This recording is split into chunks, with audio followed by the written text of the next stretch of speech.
Doctor Zakir Hussain Bharat के एक ऐसे अजीम शख्स का नाम है जिसने अपना पूरा जीवन तालीम के लिए वक्फ कर दिया।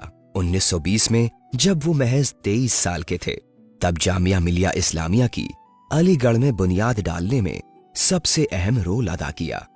1926 के दौर में जब जामिया मिलिया इस्लामिया बंद होने की हालत पर पहुंच गई, तो जाकिर हुसैन ने कहा, मैं और मेरे कुछ साथी जामिया की खिदमत के लिए अपनी जिंदगी वक्फ करने के लिए तैयार है।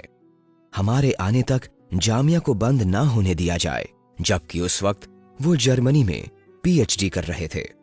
और 1926 में डॉक्टर जाकिर हुसैन अपने दो दोस्त आबिद हुसैन और मोहम्मद मुजीब के साथ जर्मनी से भारत लौटकर जामिया मिलिया इस्लामिया की खिदमत में लग गए।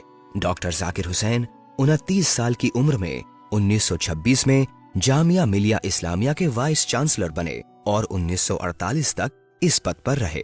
इस दौरान भारत में अब्दुल मजीद ख्वाजा के साथ पूरे भारत का दौरा कर जामिया मिलिया इस्लामिया के लिए चंदा जमा किया और उसके लिए ओखला में अलग से जमीन खरीदी।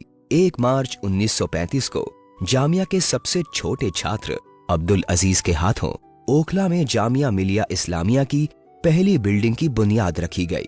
जामिया के सबसे छोटे बच्चे के हाथों नींव रखवाने का ये आइडिया डॉक्टर जाकिर हुसैन का ही था।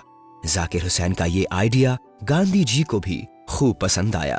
प्राइमरी एजुकेशन की मुहिम चलाई और 40 की दिहाई में हिंदुस्तानी तालीमी संघ के जलसों में लगातार सक्रिय रहे।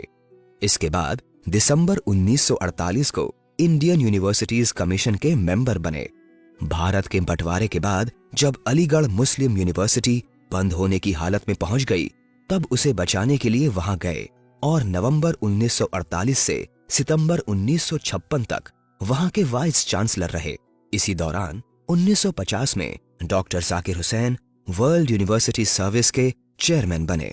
1957 में बिहार के गवर्नर बनाकर भेजे गए। इस तरह से वो खुद ब खुद पटना यूनिवर्सिटी के चांसलर बन गए, क्योंकि पटना यूनिवर्सिटी का चांसलर बिहार का गवर्नर होता है। वहां भी वो लगातार शिक्षा के लिए काम करते रहे। उन्होंने नेत्राहाट स्कूल से लेकर खुदा बख्श लाइब्रेरी के फरोग के लिए निजी तौर पर इंटरेस्ट लिया।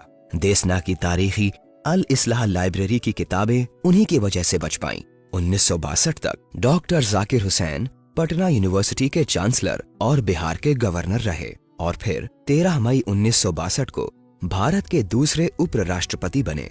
शिक्षा से जुड़े प्रोग्राम में लगातार जाते रहे। फिर 1963 में जामिया मिलिया इस्लामिया के चांसलर बने और इसी पद पर रहते हुए 13 मई 1967 को भारत के राष्ट्रपति बने और अपनी आखिरी सांस तक भारत के राष्ट्रपति और जामिया मिलिया इस्लामिया के चांसलर के पद पर रहे। 3 मई 1969 को डॉक्टर जाकिर हुसैन का इंतकाल हुआ और उन्हें उनके बनाए हुए इदारे जामिया मिलिया इस्लामिया में दफन कर दिया गया।